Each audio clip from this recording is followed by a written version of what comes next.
ఈరోజు మన టాపిక్ ఏంటంటే మనల్ని ఎన్నో సంవత్సరాలుగా కమీడియన్గా మరియు హీరోగా అలరిస్తున్న సునీల్ గారి బయోగ్రఫీ.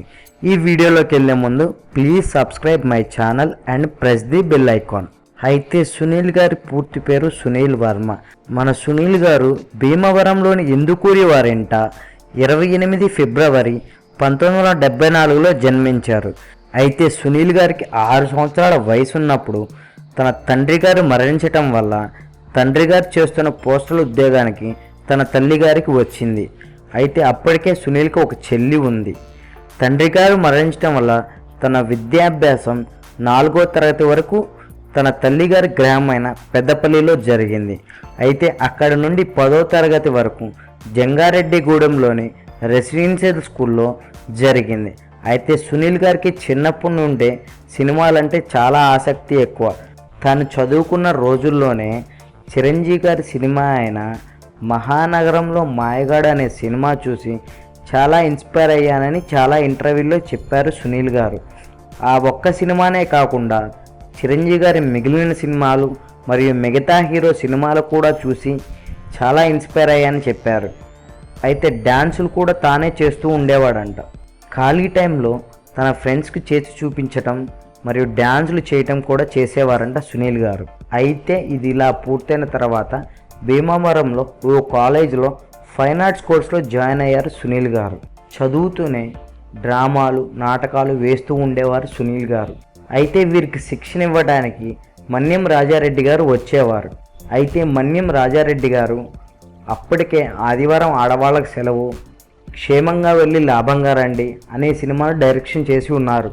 మన్యం రెడ్డి గారు చాలాసార్లు సునీల్ గారి నటన చూసి నువ్వు విలన్గా బాగా పనికొస్తావు అని చెప్పేవారు.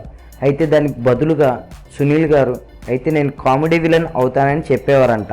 చాలామంది పెద్ద పెద్ద ఫ్రెండ్స్ ఉండేవాళ్ళు. అయితే సునీల్ గారు ఫ్రెండ్స్తో చాలా సరదాగా ఉండేవాళ్ళు. చదువు పూర్తయ్యాక సునీల్ గారు తన సెకండ్ హ్యాండ్ బైక్ అమ్మేసి ఆ డబ్బులు తీసుకొని దిల్షుక్ నగర్లో తెలిసిన వాళ్ళ ఇంట్లో ఉండేవాడు. ఆ తర్వాత 2 సంవత్సరాలు ఫిలిం నగర్ చుట్టూ తిరుగుతూ ఉండేవాడు.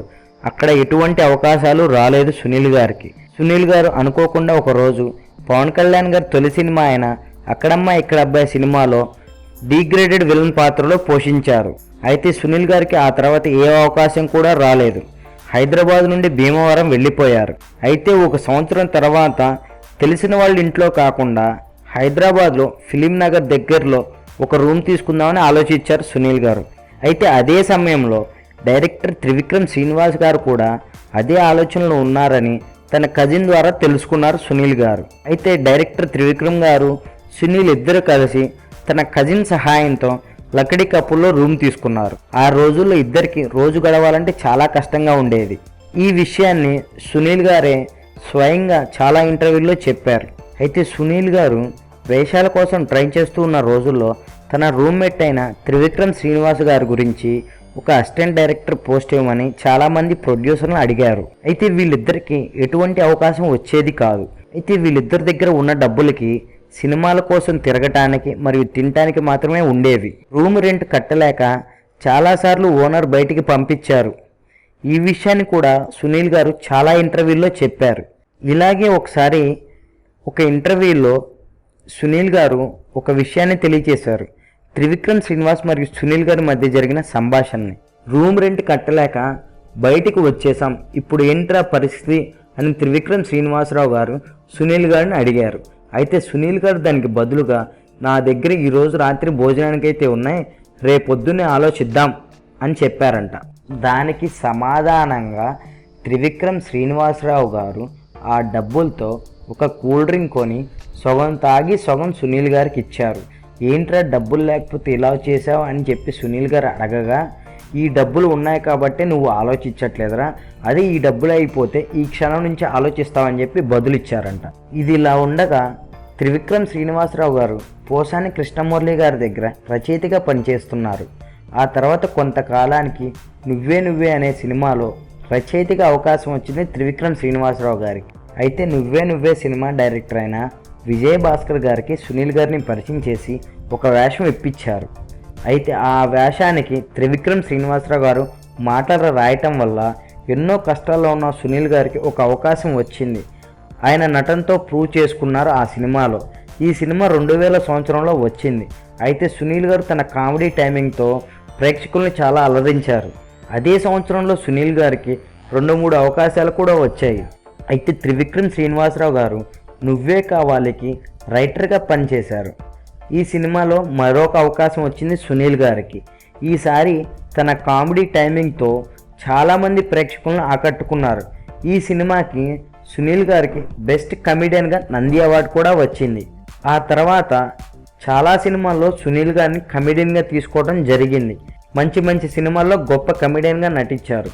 నువ్వు నాకు నచ్చావు, మనసంతా నువ్వే, తొలి వలపు, నువ్వే నువ్వే, నువ్వు లేక నేను లేను, సంతోషం, ఇంద్ర, సొంతం, మన్మథుడు, గంగోత్రి, మల్లీశ్వరి అంటూ పలు చిత్రాల్లో కమెడియన్గా నటించారు. ఇలా చేస్తూ ఉండగా 2004లో రిలీజ్ అయిన పెద్దబాబు సినిమాకి బెస్ట్ కమెడియన్గా ఫిలింఫేర్ అవార్డును దక్కించుకున్నారు సునీల్ గారు.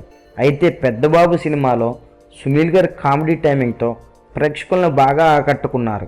ఆ తర్వాత అతడు, జై చిరంజీవ, లక్ష్మి వంటి పలు చిత్రాల్లో తన నటనా ప్రతిభను, కామెడీ టైమింగ్ను చాలా బాగా చూపించారు. అయితే ఇది ఇలా ఉండగా 2002లో రిలీజ్ అయ్యి ఈడియట్ సినిమాతో రవితేజ గారు ప్రేక్షకుల్లో చాలా మంచి ఫాలోయింగ్ని తెచ్చుకున్నారు. ఆ తర్వాత అందాల రాముడు లాంటి కథను చేయటం కరెక్ట్ కాదని ఆ సినిమాకి నో చెప్పారు రవితేజ గారు. అయితే ఈ సినిమాని ఆ తర్వాత సునీల్ గారికి చెప్పారంట. సునీల్ గారు తన హీరోగా పరిచయం అవటం ఇష్టం లేక ఈ కథను 4 సంవత్సరాల టైం తీసుకున్నారు ఓకే చెప్పడానికి. తన మిత్రుడైన త్రివిక్రమ్ శ్రీనివాసరావు గారు భరోసా ఇవ్వడంతో ఈ సినిమాకు ఓకే చెప్పారు. అయితే ఈ సినిమా 2006లో విడుదలయ్యింది. తెలుగు ప్రేక్షకులను హీరోగా బాగా మెప్పించారు సునీల్ గారు. తను హీరోగా చేసిన తర్వాత కూడా ప్రభాస్తో నటించిన పౌర్ణమి సినిమాతో తన 100వ చిత్రాన్ని పూర్తి చేసుకున్నారు సునీల్ గారు. ఆ తర్వాత అక్కినేని నాగచైతన్య నటించిన జోష్ సినిమాలో తన 150వ చిత్రాన్ని పూర్తి చేసుకున్నారు సునీల్ గారు. అయితే అప్పటికే మగధీర లాంటి బ్లాక్ బాస్టర్ హిట్ ఇచ్చిన డైరెక్టర్తో మర్యాద రామన్న అనే సినిమా తీసి 2010లో ప్రేక్షకులను బాగా ఆకట్టుకున్నారు. ఈ సినిమాకి స్పెషల్ జ్యూరీ అవార్డు కూడా కైవసం చేసుకున్నారు. ఈ సినిమాతో హీరోగా మళ్ళీ పరిచయం అయ్యారు సునీల్ గారు. అయితే ఈసారి 2012లో పూలరంగుడు సినిమాతో మళ్ళీ హీరోగా చేశారు సునీల్ గారు. ఈ సినిమాతో హీరోగా చాలా పేరు తెచ్చుకున్నారు సునీల్ గారు. హీరోగా చేస్తూనే మరో హీరో అయిన అక్కినేని నాగచైతన్య గారితో ఒక మల్టీ స్టారర్లో ఒక బ్రదర్ క్యారెక్టర్ను చేశారు సునీల్ గారు. అయితే ఈ క్యారెక్టర్కు బెస్ట్ సపోర్టింగ్ రోల్గా ఫిలింఫేర్ అవార్డు కూడా వచ్చింది. హీరోగా సునీల్ గారు చాలా సినిమాలు చేశారు. భీమవరం బుల్లోడు, వీడు గోల్డెహే, 2 కంట్రీస్, ఉంగరాల రాంబాబు, జక్కన్న, కృష్ణాష్టమి అంటూ హీరోగా తెలుగు ప్రేక్షకులు కనిపించారు సునీల్ గారు. అయితే పూలరంగుడు సినిమాలో హీరో సునీల్ గారు 6 ప్యాక్తో కనిపించారు. తెలుగు ప్రేక్షకులను చాలా బాగా ఆకట్టుకున్నారు. అయితే తెలుగు ప్రేక్షకులకు హీరో సునీల్ గారు ఒక కమెడియన్గా మాత్రమే కనిపించారు. హీరోగా అంతగా మెప్పించలేకపోయారు. అయితే సునీల్ గారు పని అయిపోయిందని చాలామంది అనుకున్నారు. సునీల్ గారు ఈసారి రూట్ మార్చి నేను హీరోగాను మరి క్యారెక్టర్ ఆర్టిస్ట్గాను కూడా చేస్తానని ముందుకొచ్చారు. ఆ తర్వాత సపోర్టింగ్ రోల్స్ కూడా చేశారు సునీల్ గారు. అయితే సునీల్ గారు హీరోగా సక్సెస్ అయ్యారు, కానీ ఆయన కామెడీ టైమింగ్ ముందు, పంచుల ముందు తెలుగు ప్రేక్షకులను ఆయన హీరోగా ఊహించుకోలేకపోయారు. అయితే సునీల్ గారు మాత్రం ప్రేక్షకులకు ఎలా నచ్చితే అలానే చేస్తానని చెప్పడం ఇక్కడ విశేషం. అయితే హీరో సునీల్ గారికి రాబోయే రోజుల్లో మంచి సినిమాలు రావాలని, అందరినీ నవ్విస్తూ ఉండాలని కోరుకుందాం.